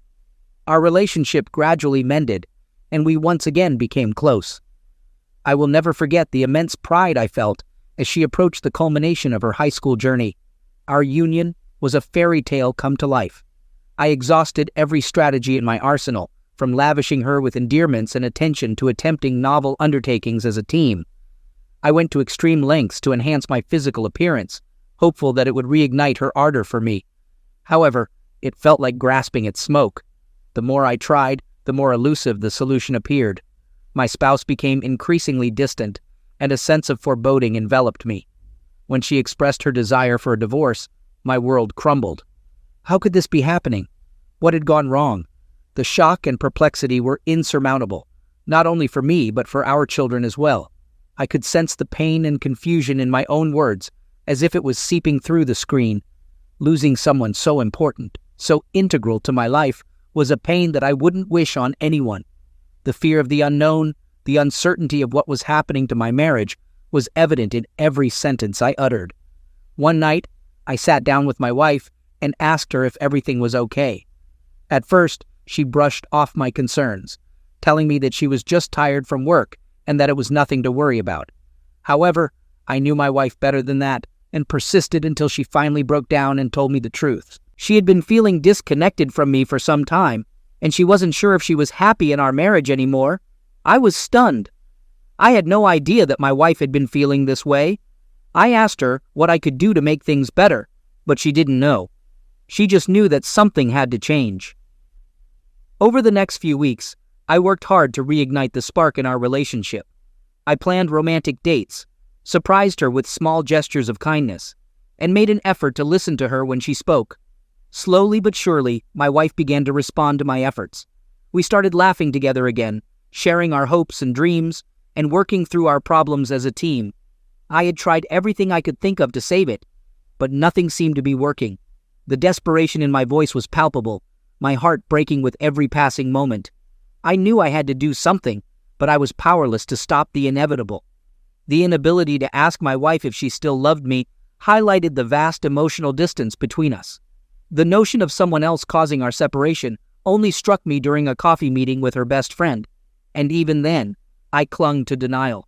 Symptoms like loss of appetite, trouble sleeping, and constant crying portrayed a man witnessing his world crumble, helpless to halt it. I felt like I was drowning in a sea of despair, unable to see a way out. The image of me lying on the floor, gazing at the ceiling for hours, with my dog's head on my chest, was both heartbreaking and heartwarming. It served as a reminder that even in the darkest moments, someone or something could offer comfort and solace. My beloved pet sensed my pain and provided a sense of peace and support. It was evident I loved my wife deeply and would have done anything to save our marriage. Feeling helpless and out of control testified to how much I cared. It unfolded as a tragic tale of lost love, a fractured marriage, and a man left to pick up the pieces of his shattered heart. Recounting my story, I couldn't help but feel a sense of empathy and compassion for myself for the pain and loss endured. Losing my beloved wife felt like an unceasing wave of torment crashing over me. Each day became a battle to rise without her at my side, rendering the love, time, and effort we devoted to each other seemingly futile. Despite my best efforts, I couldn't reconnect with her or mend our bond. Divorce, an inevitable and bitter reality, I was unwilling to confront. The prospect of losing her entirely, even as a friend, was devastating. Feeling inadequate as a spouse, unable to meet her needs, and incapable of preserving our marriage, the pain persisted. Yet, in spite of the pain, we remained amicable and respectful throughout, resolved to avoid inflicting more hurt. Dividing our possessions was a bittersweet experience.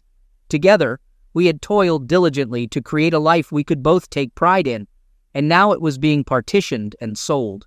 The memories formed in those two residences would forever be a part of me, but the idea of returning without her was intolerable. The finality of signing the divorce papers was gut-wrenching. I could see the tears in her eyes, and I knew she was hurting just as much as I was. It felt like a final goodbye, as if a piece of my heart was being ripped out. The pain of losing a long-term partner is enduring, leaving a scar that time may soften but will always remain.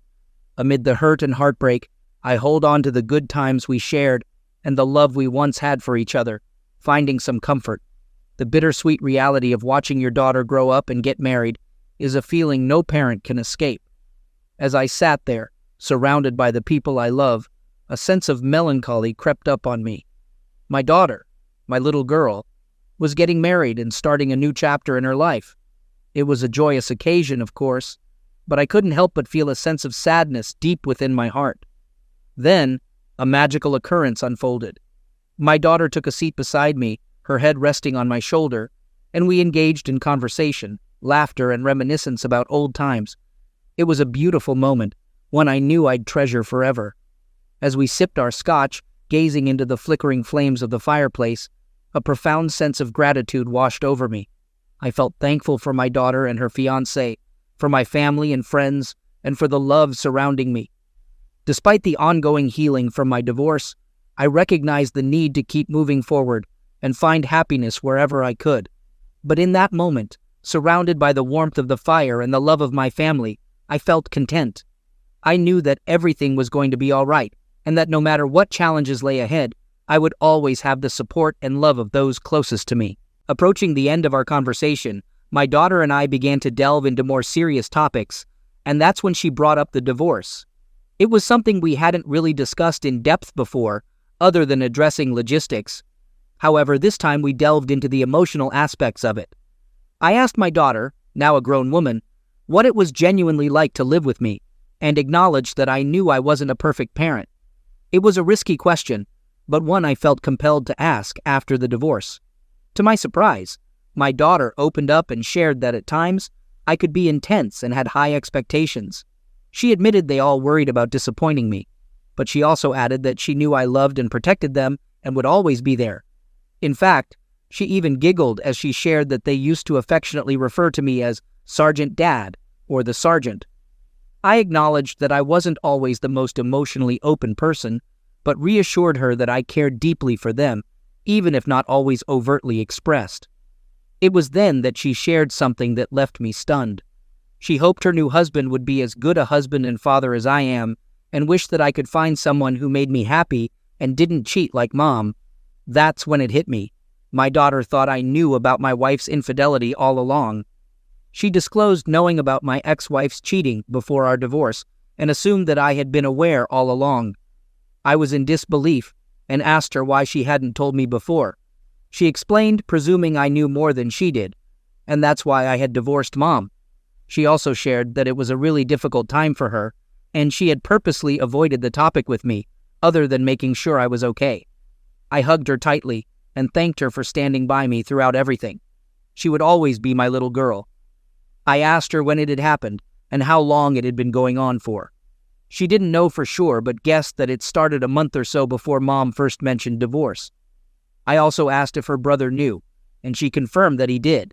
In fact, he was the one who did some social media research and suspected there might be someone else. I was amazed at how perceptive my kids were. It all started to make sense why my children were so cold to their mother and so sympathetic to me during all of this. I hugged my daughter tight, grateful for her honesty and her love. She was the only thing that made sense in my life right now. As I held her close, I knew that I needed to be strong for her and for my son. They were the only reasons I had left to keep going. My ex-wife's betrayal wrought profound changes. It altered how I perceived her, myself, and the world. It felt as if a part of me had perished, leaving me clueless about recovery. All I knew was the necessity to persist, to keep moving forward, even if only one step at a time. The night her affair was exposed marked a pivotal moment. Until then, I strived for civility during our divorce proceedings, but now uncertainty clouded my actions. Racing thoughts deprived me of sleep that night. Reflecting, I noticed her enhanced self-care, more frequent hair and nail treatments, purchasing nicer clothes, and dedicating more time to her makeup. Initially, I assumed it was an effort to keep pace with younger colleagues at work, only now realizing it likely signaled preparation for her affair. The truth surfaced. My ex-wife had already found someone else, another man. The rejection was already challenging, but this betrayal cut much deeper, shattering my world once again. My daughter showed me the other man's Facebook page and other sites. I discovered he was an executive at one of my ex's larger accounts. Though his posts didn't mention my ex by name, they strongly suggested an infatuation with someone sounding exactly like her. Despite my daughter's comment about him not being as good-looking as me, seeing my ex-wife with someone else was painful. I immediately severed all communication with my ex-wife, ignoring texts and calls, even avoiding contact with her friends. The fact that her best friend never followed up made me wonder if she had been aware of the affair all along. But one night, overwhelmed with anger and hurt, I broke into my ex-wife's house, determined to destroy everything in sight. I smashed her belongings, poured bleach on her clothes, and defaced her family photos. I wanted her to feel the pain and betrayal I had experienced upon discovering her infidelity. Amid my destructive rampage, my ex-wife suddenly appeared. Expecting outrage and authorities to be called, I was surprised when she looked at me with a mix of sadness and pity. Her response shocked me. Anticipating anger and bitterness, she instead showed compassion and understanding. She asked for my forgiveness, confessing that she had cheated on me and was too ashamed to tell me during the divorce. At that moment, my anger dissipated. I realized my ex-wife had been suffering as well, and my actions had only caused more pain. A week later, my daughter got married, and both my ex and I attended. Still feeling angry and hurt, I tried to focus on my daughter's special day. Despite losing over 20 pounds due to stress and increased workouts, I felt good in my tailored tux as I walked her down the aisle. During the ceremony, my ex looked stunning, wearing everything she knew I liked. Despite this, I didn't say a word to her. Still angry about her deception, I pulled away when she tried to hold my hand during the vows. I also ensured that our thighs and shoulders didn't touch. During the picture session, I didn't engage with my ex, focusing on joking with my daughter and everyone else. When we got to the reception, I was relieved to find prearranged seating, so I sat next to my daughter. My ex was seated a few chairs down, which must have been difficult for her. At that point, I don't think she realized I knew about her affair. I made no mention of my ex in my heartfelt father of the bride toast, treating it as if she played no role in raising our daughter. During the father-bride dance, despite her tears, I intentionally avoided looking in her direction. Although we were supposed to dance with both sets of parents, I chose to skip it entirely. The rest of the evening was spent joyfully with my daughter, son, and new son-in-law, successfully sidestepping my ex. I didn't witness her departure, so I'm uncertain how long she stayed, but she appeared melancholy every time I saw her. Though a challenging experience, it taught me much about myself and my ability to navigate tough situations. While it might not have been my proudest moment, I believe I did what was necessary to safeguard my emotional well-being. It was a bitter pill to swallow when, after over 28 years together, she opted for someone else during a difficult period in my life. However, I've made significant strides since then. As my counselor foresaw, I had to adapt to living alone and rediscover my purpose. Despite the initial difficulty, I can genuinely say the pain has dissipated. Instead, I dedicated myself to crafting a space that truly reflects me. I transformed my house into a dream haven, adding a third bay in the garage for my Harley Softail with a deuce seat and an ATV. Riding has always been a passion, but my ex prohibited me from having a motorcycle. Now, I enjoy the freedom to ride whenever I please. I upgraded my kitchen and living areas with the latest amenities. Yet, my favorite part remains the man cave in the basement. With a top-of-the-line sound system, video facilities, wet bar, and quality gym, it provides everything I need to unwind. Sitting in my recliner, listening to classical or old rock music, something my ex never allowed me to play loudly, is a true pleasure. My house has become the go-to spot for game days, where friends and family gather to watch multiple games simultaneously, akin to a sports bar.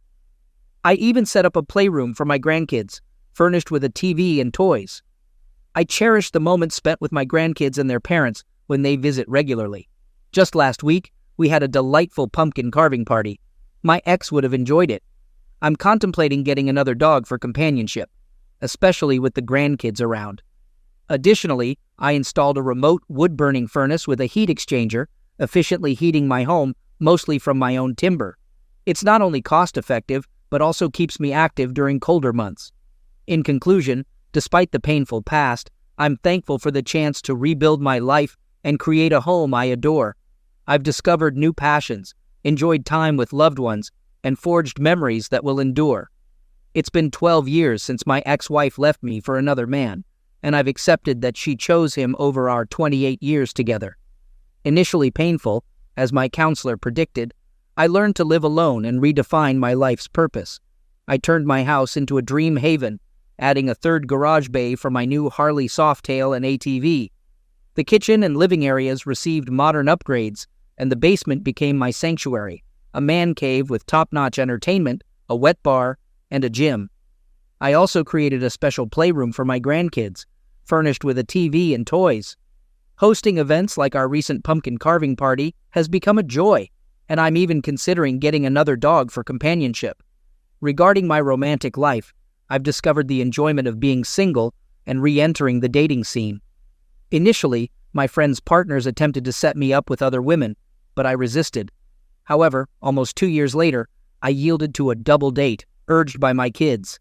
It was initially awkward, but now I have ongoing relationships with several remarkable women. Dating in my 50s and early 60s differs from my youth. There are numerous smart, attractive, unattached women, my age and younger, seeking attention from a relatively healthy man. You don't need to be a superstar. Being respectful, attentive, confident, and most importantly, fun is crucial. I'm entirely honest about not wanting a wife or an exclusive relationship. I exercise caution and am highly selective, avoiding married women or seeking only one-night stands.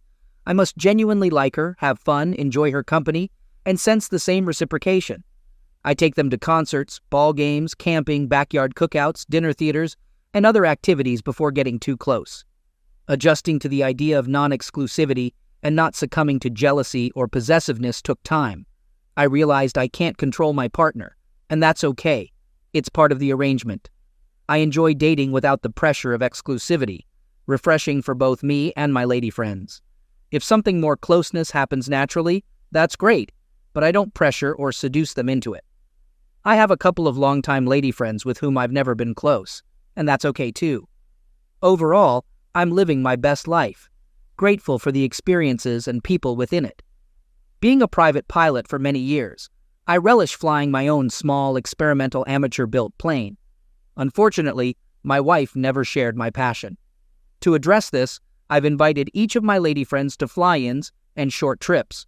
I even take them on breakfast or lunch trips on my Harley, a popular outing known as the $100 hamburger. Each of these special women has her own passions, and I've tried to share in those as well. I've climbed Mount Baker after months of training, earned my PADI open water dive certificate, and even gone skydiving in tandem with them. Surprisingly, I enjoyed attending the opera with one of them.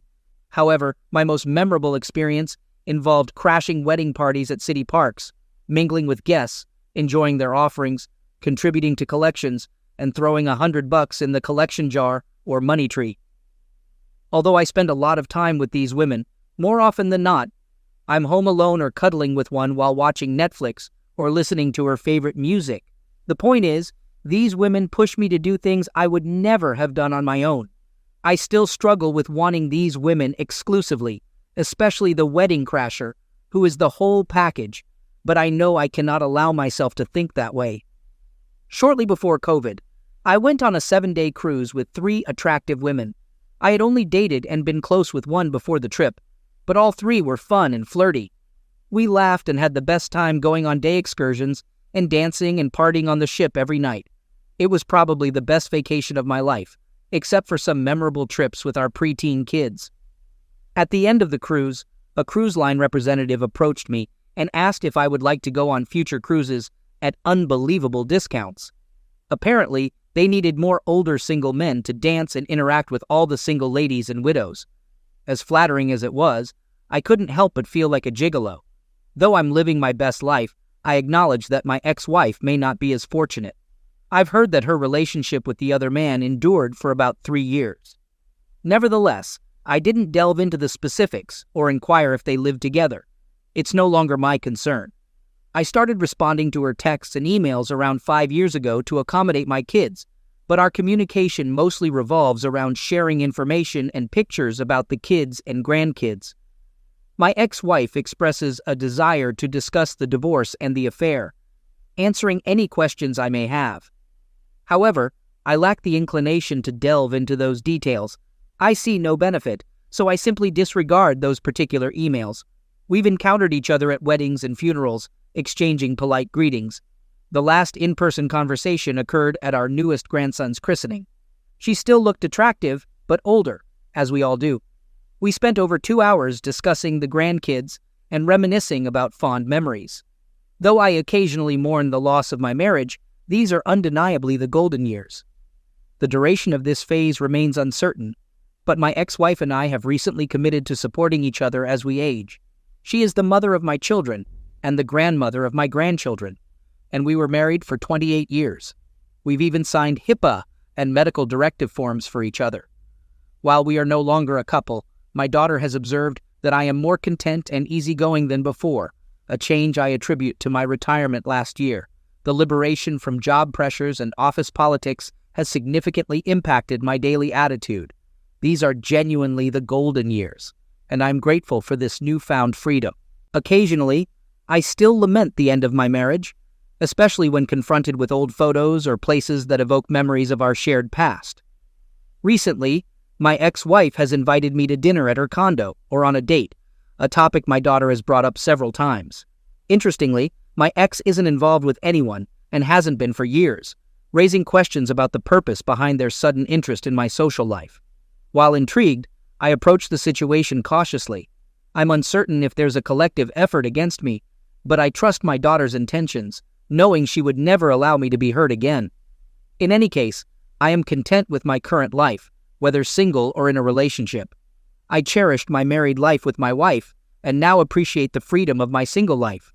Whatever unfolds, life continues, and I'm assured that I will not be alone in my old age, regardless of whether I reunite with my ex.